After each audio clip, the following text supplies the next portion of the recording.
the Atlantic Meridional Overturning Circulation, or AMOC for short. A massive ocean system stretching straight across the North Atlantic, moving 15 million cubic meters per second of warm tropical waters north up the US East Coast and across to Western Europe, while pulling cold water back south to repeat the cycle. The system's gotten a lot of attention lately, and we've seen some pretty apocalyptic headlines about where it may be headed.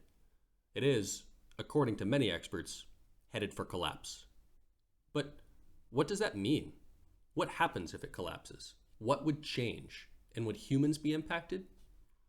Well, first let's see if we can understand what it is and what it does. Starting big and working in, the North Atlantic Ocean has a macro movement called the North Atlantic Gyre.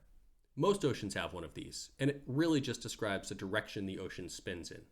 In the North Atlantic, the ocean spins clockwise.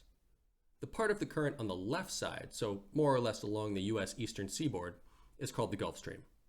The Gulf Stream is a wind-driven surface current that takes water that's warm because it comes from those tropical equatorial regions and pushes it north, up the US East Coast, then across to Western Europe.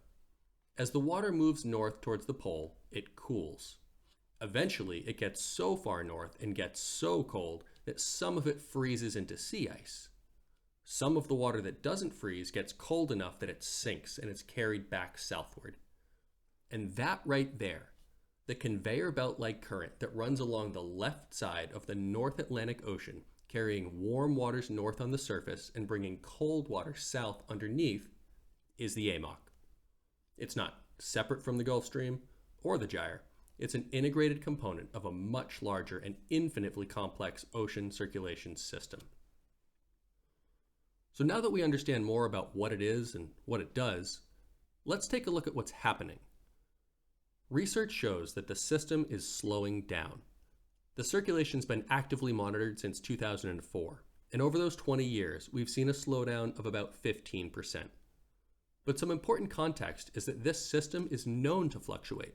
So just because it's slowing down doesn't necessarily mean we're on a linear path straight to collapse. It could just be a fluctuation. We don't know.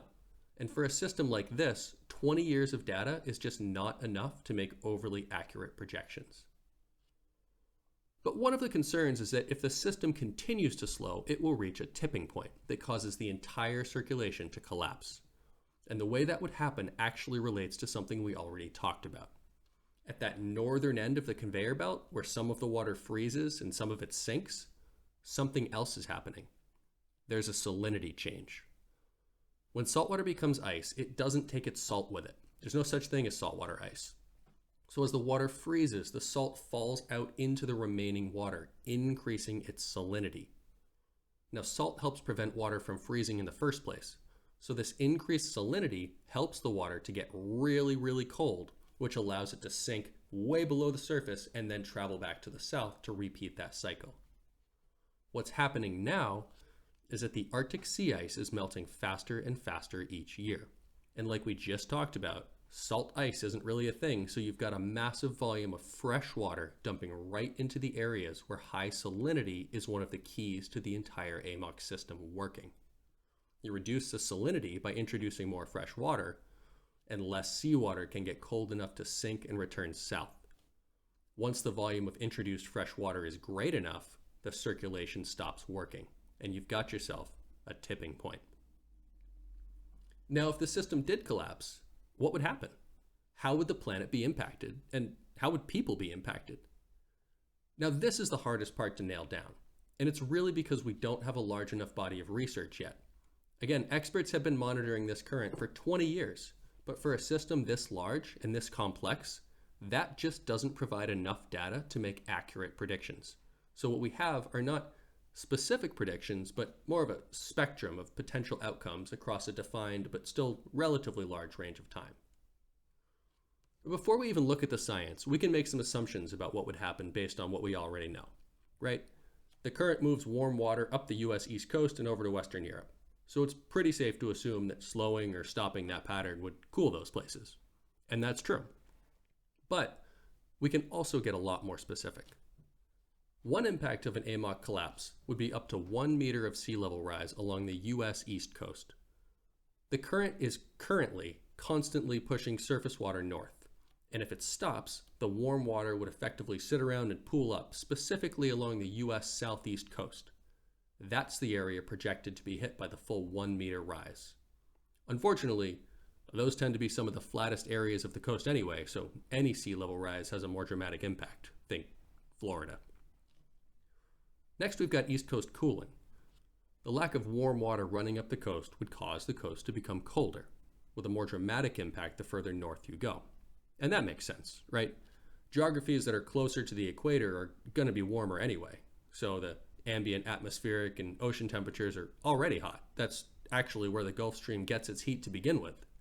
But it's the areas further north, which are currently warmed by this system, that would become colder when there was no longer a warm surface current acting like a coastal heat blanket. Now, before we complain too much about a colder northeast, it's actually Western Europe that takes the brunt of the temperature change. And all you have to do is look at a map for that to make sense. This region is actually farther north than you might expect, so the circulation has a significant impact on keeping temperatures tolerable in those regions. An AMOC collapse is projected to cool Western Europe to pre-industrial age levels, cooling the region at a rate of between 1 and 3 degrees Celsius per decade, stabilizing at between 5 and 15 degrees Celsius colder than today's average temperatures. It would also create a climate that saw substantially less precipitation. So, in addition to just being less comfortable, both of those changes would have a seriously negative impact on Western European agriculture. Those are the impacts I'll focus on today, but there are actually a surprising and frankly alarming number of other global changes that could occur if this system collapsed, like the reversal of the wet and dry seasons in the Amazon rainforest, exponential Arctic ice sheet expansion creating a cooling feedback loop, and a bunch of other stuff, but it's just too much to fit into this video, so we're sticking with the impacts that would most directly affect the folks who are most likely watching. In terms of timing, predictions are kind of all over the map. A study that was published last year suggested the system could collapse in 2025. A separate model shows the tipping point occurring in 2057. Others say by 2100, or acknowledge the trend but refuse to put a timeline on it at all. What that should tell you is that even though we don't know when this will happen, or even if it will happen, the folks who spend their lives studying this stuff are saying that it could happen and it could happen soon. And that's a good enough reason for us to take it seriously. So we're going to wrap up here more or less, but there are a couple of important things to touch on just so we're all walking away from this with the right understanding. The first one is, remember that this continues to be a what-if scenario. It is absolutely true that there is a slowdown in this circulation. It's also absolutely true that the volume of fresh water being dumped into the northern portion of this system is increasing. Those are both measured and recorded. We know them. So as far as trends are concerned, we can see where we're probably headed. But again, these systems are infinitely complex and do experience periods of volatility. So just because we're seeing these trends does not mean that they will definitively continue until the system collapses. We don't know that, and we can't know that with the information we have at this time. On the other hand, we're looking at the isolated impact of an AMOC collapse in this video. We're looking at the system as if it were in a vacuum. But in real life, obviously, it's not. We're seeing atmospheric temperatures and sea surface temperature records broken pretty much every year now. We also know global sea levels are rising, and for reasons that have nothing to do with the AMOC. So if this system does collapse, the net changes we experience will actually be a compound product of the changes we learned about in this video, combined with all of the other changes that are simultaneously happening. All right, that's all I've got for you today. Thanks for watching. If you thought this was any good, please like the video, subscribe to the channel, and keep an eye out for more videos about whatever doomsday scenario the TV says is coming to get us next.